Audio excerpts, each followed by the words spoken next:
Disculpe, estoy buscando desde el librero. ¡Sigue! ¡Capitán Nemo! El mundo no precisa de nuevos continentes, sino de hombres nuevos. Beneficio reprochado, ofensa hecha. Uno para todos y todos para uno. Sigue. Ale. Gracias, D'Artagnan. Nada era del individuo, a no ser unos cuantos centímetros cúbicos dentro de su cráneo. El gran hermano es la concreción de que el partido se presenta al mundo. ¡Sigue ahora que puedes! Divide tu día en partes y a cada una asígnale una tarea, sin dejar un cuarto de hora, 10 minutos ni 5 siquiera sin algo que hacer.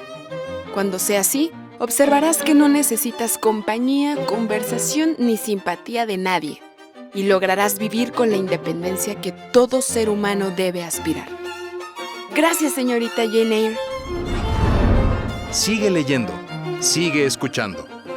Esto es Desde el Librero, un podcast de Librerías Gandhi. Bienvenidos, queridos lectores.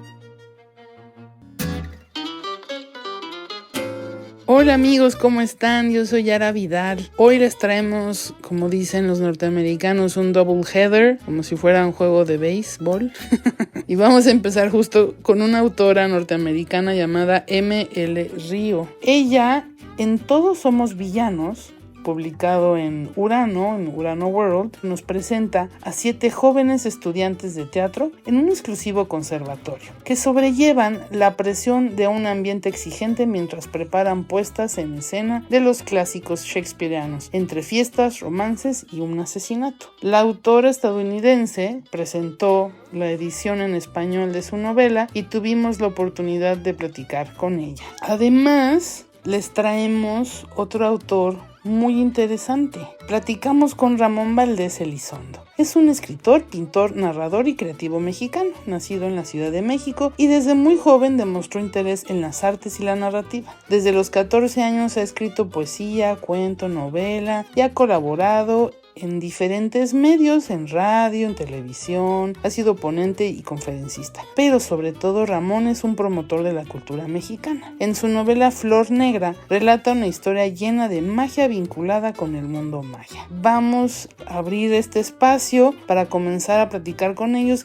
y aprovechamos, además de que Ramón tiene un montón de fans, muchos lectores, para hacer una sección Hotel California de Ramón Valdés Elizondo. Espero que les agrade porque es como un tipo de concurso de fantasía, porque su novela va por el camino de la fantasía. Esperamos que se les agrade este programa. Comenzamos. Y ahora, la entrevista con Ramón Valdés.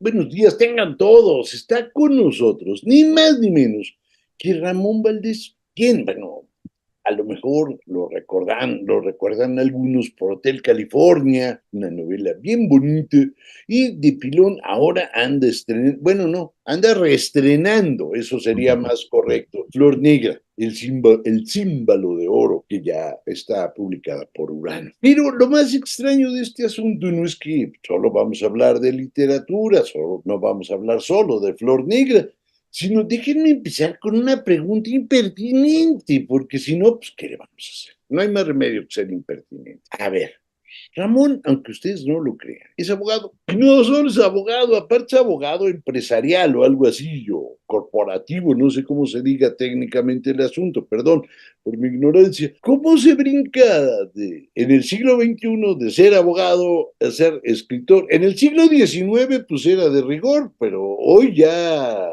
no es tan así, pues. Caray, ¿no? Primero, gracias, José Luis. Gracias por la entrevista, gracias a todos los que nos ven y, bueno, sobre todo gracias a Gandhi, ¿no? A la revista Lee Más por esta oportunidad.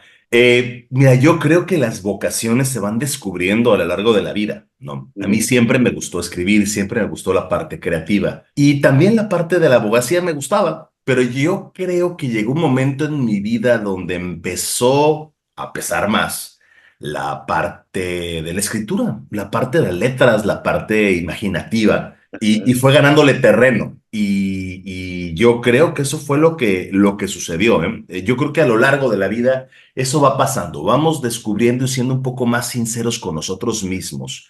Y tenemos ese momento de una rebeldía personal, ¿no? Esta revelación y rebeldía que están a veces muy de la mano, ¿no? Y creo que en mi caso eso fue lo que pasó, estimado José Luis. Dijiste, hasta aquí llegó la abogacía, nos colgamos la toga y el birrete. Así es. Y le entramos. Pero, a ver, déjame hacerte una pregunta íntima, para que esto quede Claro. más bonito, que quede chulo. Oye, y esta vocación, que evidentemente es anterior a la abogacía, ¿cómo es que la vas encontrando? ¿Cómo eres como lector? ¿Cómo empiezas a escribir? Cuéntame de eso. Fíjate que como lector tuve la fortuna de tener papás lectores. Entonces, fui de esos niños que se durmió desde muy chiquitín con cuentos, ¿no? Leídos al costado de la cama. Y desde muy niño esos regalos de libros ilustrados que fueron poco a poco teniendo menos ilustraciones y más letras, hasta que fue un texto monocromático, ¿no? Poco a poco, ¿no? Fue una introducción suavecita, bonita. Sin embargo, a mí me gustaba desde muy niño contar cuentos. ¿Recordarás estos juegos de rol que fueron muy famosos, aún siguen se están jugando, donde había un narrador de la historia, que era el que iba inventando la historia y a los que iban jugando iban siguiendo a este storyteller, ¿no? O este contador de la historia. A mí me encantaba ser el storyteller. Me gustaba ser el que inventara la trama de lo que iban mis primos o mis amigos jugando. Entonces, desde ahí empezó, yo creo que los primeros brillos por ahí, ¿no? Ajá. Y luego yo creo que como a muchos, ¿no? La adolescencia temprana, pues nos enamoramos, ¿no? Y yo estaba muy enamorado de una chavita y yo quería sorprenderla con algo y de pronto me encontré escribiendo una pequeña novela, según yo, ¿no? De amor. Claro. Novela que debo decirte, Todo José Luis, encantado. novela que nunca terminé, novela que nunca le entregué y ella nunca se enteró que existió. Pero bueno. No, Pues, hombre, ahí hiciste mal. La literatura nos hace más guapos. es correcto, ¿no? Oye, y en tu caso y el mío con cabelleras más frondosas. Claro, o sea, hasta nos vemos peludos, pues, ya. Parecemos así, hombres de blonda cabellera y toda la cosa. De frondosa cabellera, exactamente. Oye, ¿de qué se trata esta historia de amor de la novela? ¿Ella era la protagonista? Sí, en un inicio y luego, pues bueno, fue cambiando porque sí, en efecto, hasta se llamaba como esta chica, ¿no? Y y fue cambiando el personaje. Fue mi primer encuentro con que los personajes tienen vida. Digo, después tuve uno rotundo, ¿no? Pero fue evolucionando. Incluso la historia no me era propia, era una historia que incluso hoy puedo decir, ¿cómo quise empezar a escribir eso? ¿De dónde salió ese tema, no? Quizá Claro, fue influencia de algunos libros. son Sí, muy fusiladas y se nota parte de dónde te las sí, fusilas, eso. sí, claro. No le haya pasado que aviente la primera piedra. Ay, sí. Oye, no hay nada nuevo en esto. Todos somos fans de alguien y la influencia es tremenda en lo que escribimos, por supuesto. No, por ejemplo, la idea del viaje es, por supuesto, el que no haya escrito una novela que incluya viaje, No, bueno, pues no ha escrito no sé nada, si pues. exista. Digamos que de Odisea para acá parece que es un tema que funciona. De hecho, de hecho. Y digo, a lo mejor no es cierto, podría ser hasta en Gilgamesh y hay un par de viajes también, pero bueno, no importa, es un tema fundamental. Claro. Ahora, y de pronto tú no terminas esta novela, no se la entregas a ella, perdón que lo diga, craso error, craso error. ¿Quién sabe qué hubiera salido ganando con eso? ¿Quién sabe? Eso no lo vamos a saber ni. No lo sabremos. No lo sabremos jamás. Y luego de esto arrancas Hotel California, hasta donde es la primera novela que publicas. Fíjate que no, el proceso fue muy largo. Yo tuve intentos de unas 6, 7 novelas antes de la primera, que fue precisamente Flor Negra, ¿eh? La primera novela publicada por ya un editorial formal, digamos, fue Flor Negra, la primera. No, tuve muchos intentos fallidos. Realmente fue una historia también interesante. En un año nuevo, un primo muy querido, yo le estaba contando sobre mis historias. uno de los primos con los que jugaba Calabozos y Dragones y estas cosas.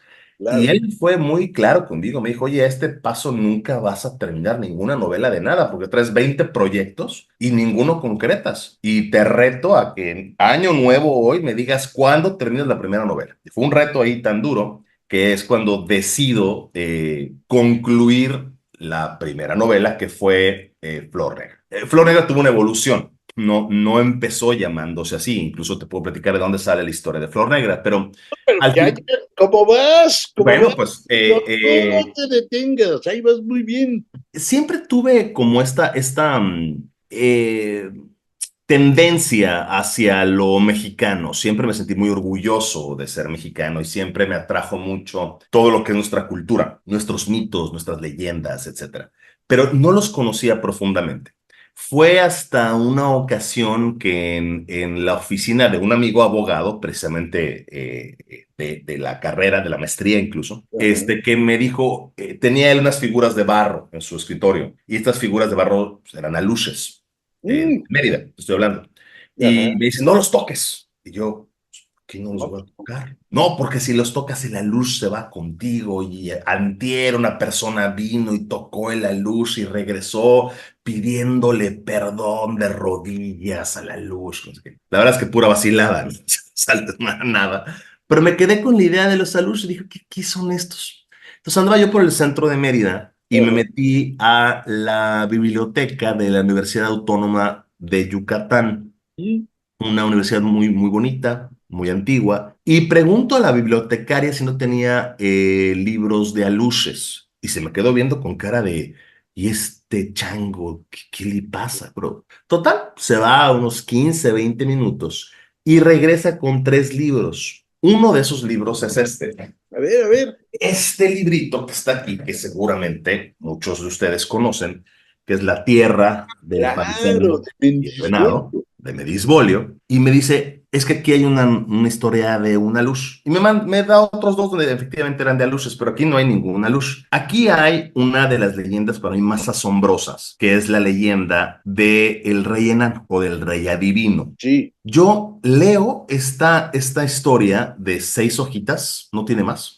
Y cuando termino de leer esto, José Luis, digo, qué bruto, esto está fantástico, esto es épico. O sea, esto está igual que lo que leo de mitología griega, de nórdica, celta, de donde sea. Qué brutal. A ver, oiga, ¿dónde hay libros de esto? No, pues no hay libros de esto. ¿Cómo que no hay ninguna novela de fantasía, de algo que hable? No, hay cuentos, hay esto, no hay ninguna novela. Me pongo a buscar y en efecto, no había novelas sobre esto. Y ahí empieza un camino de exploración, un camino de investigación que duró más de 8 años, investigando sobre mitología maya, sobre leyendas, visitando pueblos, cavernas, entrevistándome con curanderos, con ancianos, con etcétera, recopilando textos de todos lados. Y empecé a descubrir una de las mitologías más grandes, más vastas, que hay en todo el mundo, la mitología maya, y que luego te das cuenta de todo lo grande que es todas nuestras mitologías, no solamente la maya, sino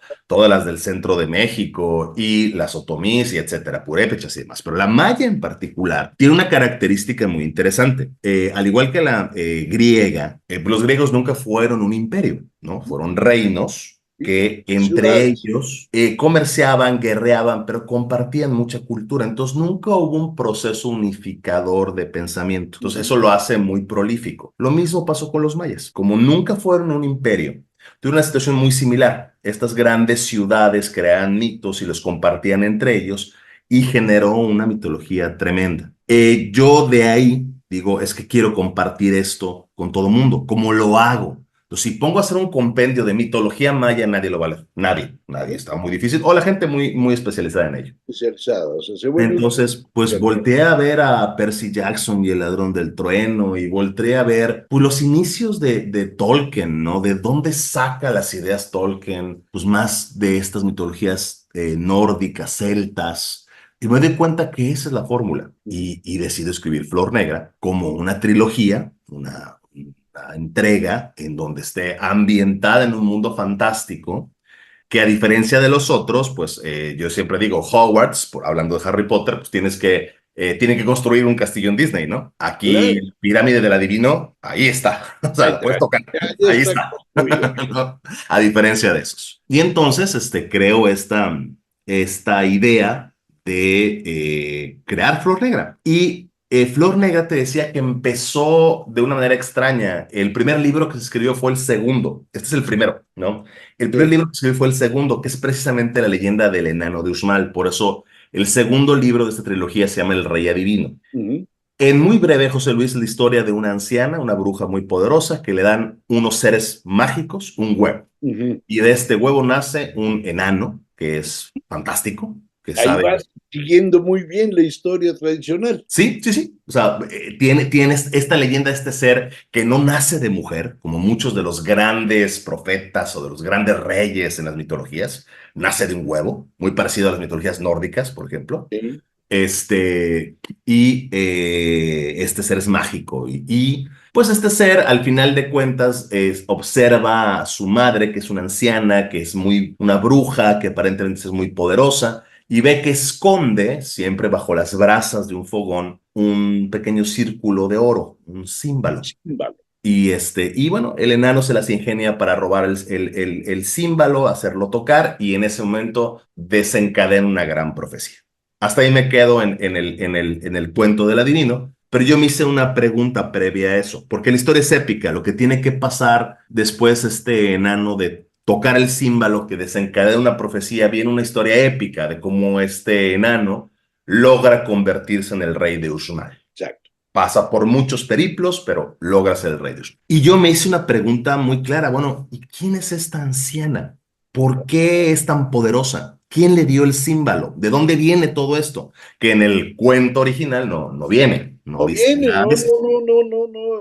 Ese es uno de los huecos que tiene. De los huecos que hay. Y pues empiezo a decir, bueno, esta parte la tengo que narrar yo de otra manera. Y pues bueno, esa licencia literaria del escritor, pues voy a crear este personaje. Y ahí surge Flor Negra. Ahí surge Boschnickte. Mira.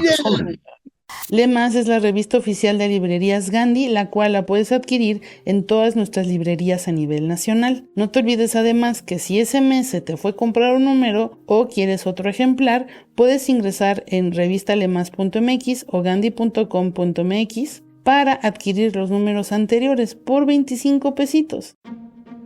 La capacidad de renovar lo que parece inamovible es una de las cualidades humanas que más nos emocionan. Cuando el arte europeo parecía haberse estancado en el realismo, los temas históricos y míticos, un grupo de pintores estaban decididos a transformarlo todo. El movimiento impresionista surgió en Francia a finales del siglo XIX. Aunque existieron críticas muy severas a su movimiento, el impresionismo revolucionó la pintura gracias a su apuesta por capturar la luz y el movimiento de manera espontánea. Se caracterizó por pinceladas sueltas y rápidas, así como por una paleta de colores vivos. Los artistas buscaban representar movimientos efímeros y la atmósfera cambiante de la naturaleza en plena revolución industrial. En este número 183 de Lee Más, celebramos el aniversario 150 de la primera exposición impresionista, que llenó de luz y de belleza la historia del arte. Para esto, José Luis Trueba Lara recreó un artículo periodístico de la época, escandalizado con los brochazos de aquellos genios.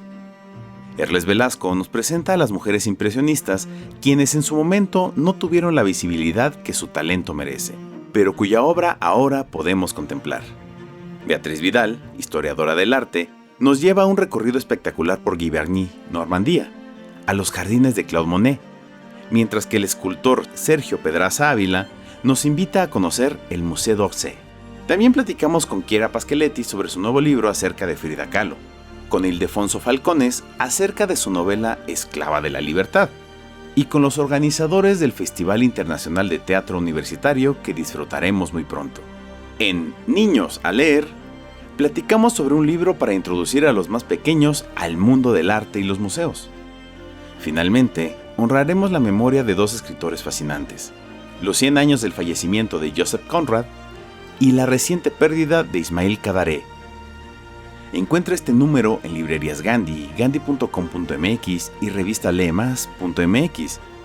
Les damos la bienvenida a estas páginas y esperamos que encuentren en ellas la luz que el impresionismo nos heredó hace más de un siglo.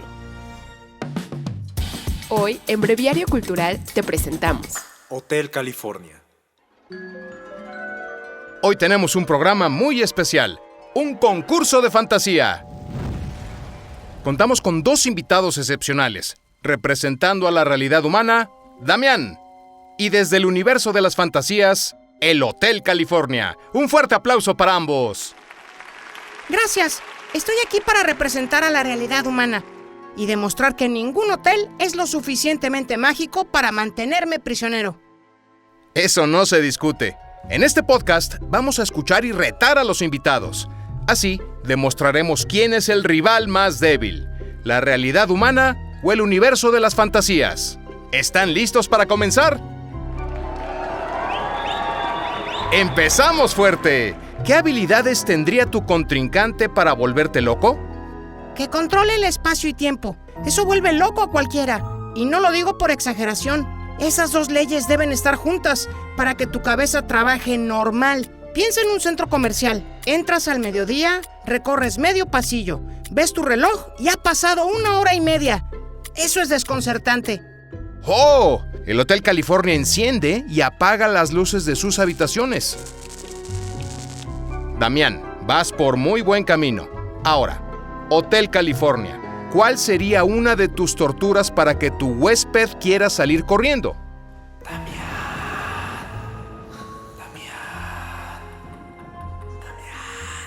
¡Wow! Eso le produjo escalofríos a Damián. Me atrevo a decir que tendrá pesadillas esta noche. Damián, tu turno. ¿Cómo te darías cuenta que el Hotel California tiene vida? Es un poco difícil. Yo creo que al ver cómo las ventanas y las puertas se cierran por sí solas, la sensación de ser observado constantemente, sin que haya alguien alrededor, esa presencia invisible que te sigue a todas partes, me haría creer que el Hotel California tiene vida. ¡Interesante! Sin duda, yo haría lo mismo. Hotel California, ¿cómo responderías a eso? ¿Cómo harías sentir a tu huésped aún más atrapado?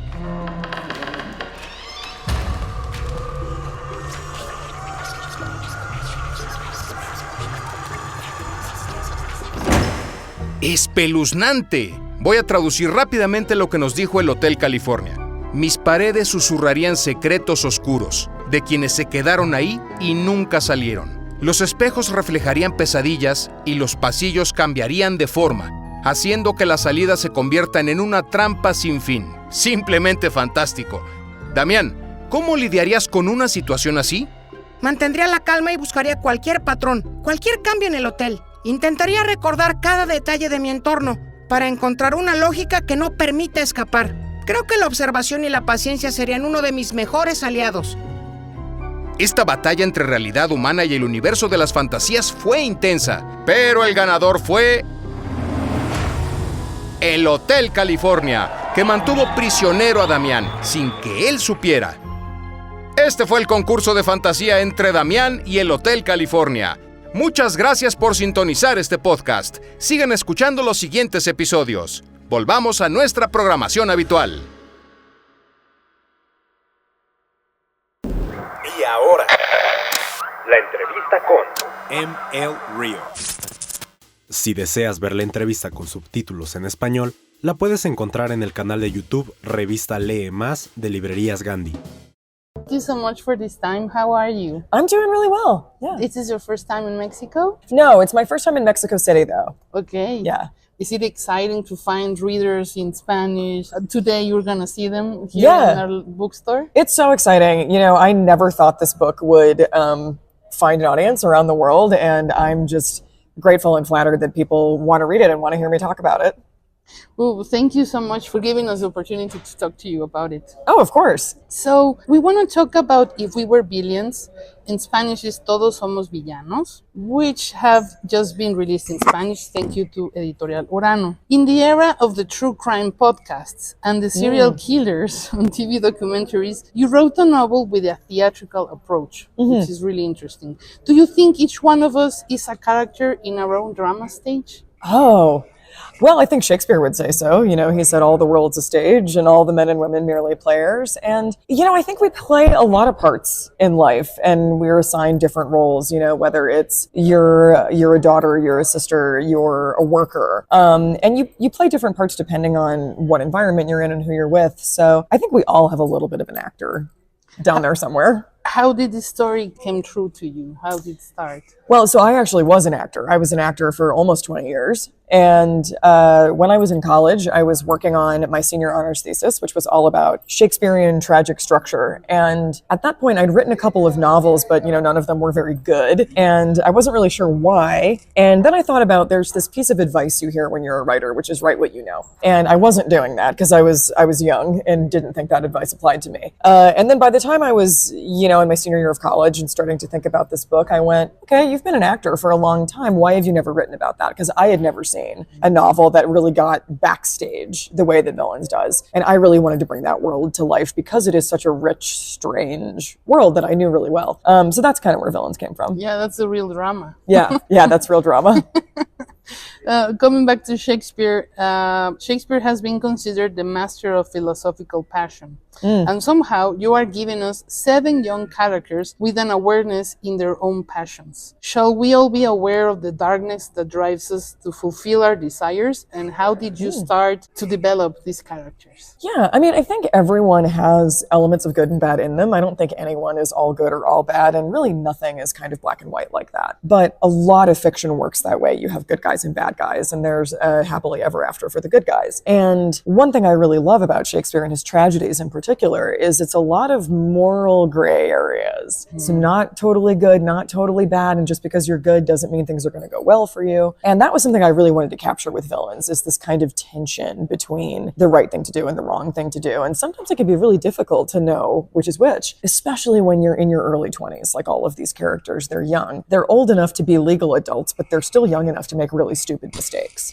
And that was just interesting to me. Like, that's automatic drama as you're kind of like learning how to be an adult and you're really screwing it up the first couple of years. And I think Shakespeare captures that tension and that passion really, really, really well, which is what drew me to it as an actor and also what I thought would make, you know, great raw material for a novel. Of course. And that's probably why you wanted to explore those motivations, because the passion. Yeah. What drives passion? Yeah. That would be super. I mean, the moment we can define what really drives it and how it's a temptation and it's a spark that it could ignite something good. Yeah. And could be really dangerous. Yeah. Delachair Conservatory, the place where it all happens, is a quiet, exclusive, almost elitist place. Oh, yes, very. How did you start developing that idea to set the story there?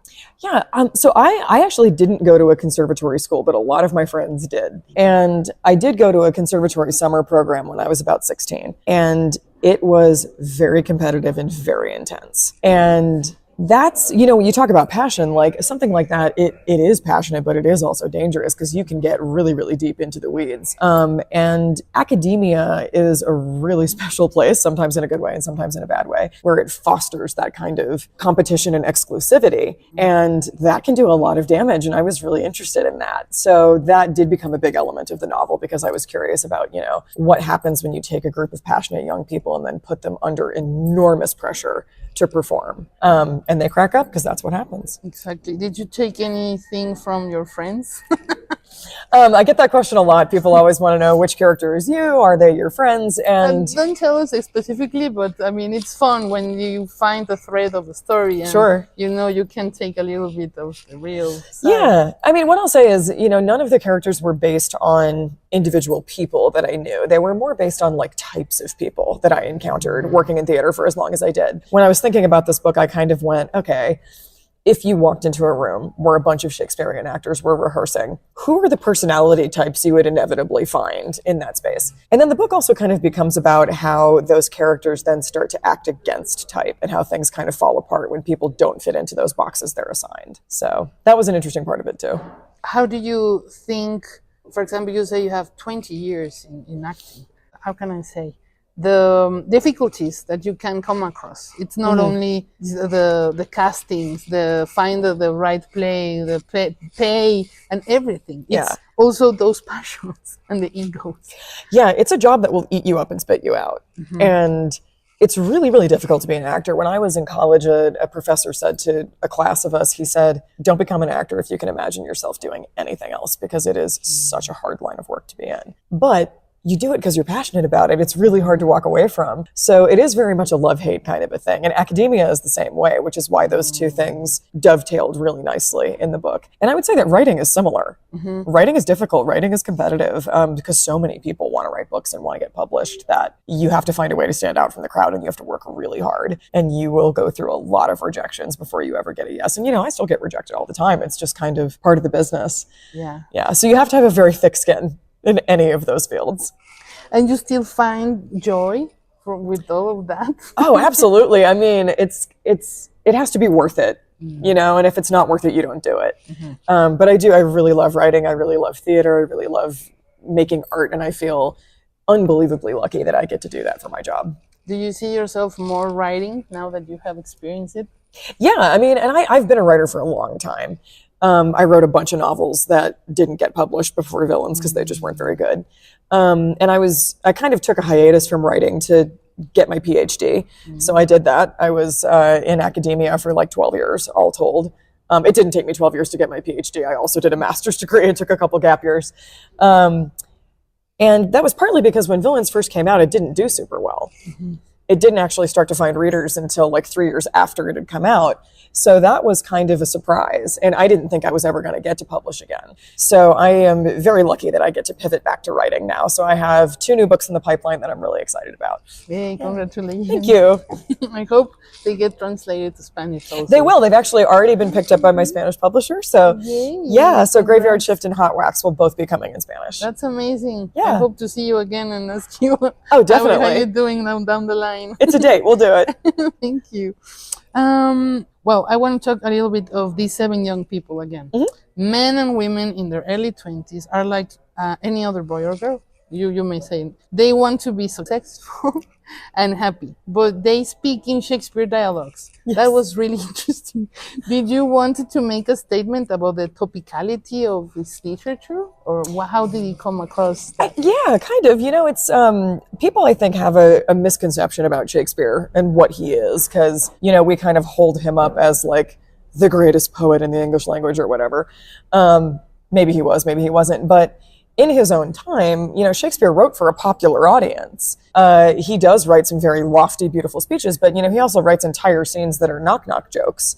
So it's highbrow and lowbrow at the same time, and that's what I really love about it. Is it's deep and dramatic, but it's also light and it's funny. And I was a teacher for a long time. I teach young people, and I teach Shakespeare to young people. And something I really wanted to do was to make it accessible and make it fun. So I kind of wanted to take Shakespeare and make it a little more rock and roll. Make it kind of sex, drugs, and Shakespeare, because I thought that would be a little more fun. And it's also, that's kind of what actors are like. Even if they're getting on stage and they're being Hamlet at night, they're going home and they're being a disaster, because that's just who they are. Bullying and violence among youth, dysfunctional families, and the wealthy people drama all in the same pot. Yeah. You're giving us a glitch to all the postmodern conflicts through a classical author words. Why did you decide to use the theater structure to release a 21st century conflict? Well, the thing is, I think there are some things about, and this is kind of a cliche, but there are some things about Shakespeare that are timeless. We still quote Hamlet, we still quote Macbeth to kind of explain our feelings when we can't find those words ourselves. And I didn't see any reason there needed to be a separation of those two things, because I have often found Shakespeare a real comfort or a real inspiration when I was going through some stuff. If you're 17 going through a breakup, Romeo and Juliet's going to be just as relevant to you as it was to a teenager in 1595, if you know how to read it. So I don't know if it was a goal, but one thing I wanted to do with Villains was make that literature accessible to a modern audience and make it fun. That's amazing. Because it is fun. I find it fun. Well, thank you so much for your time. Absolutely. Thank you. This was a great interview. Great questions. Thank you.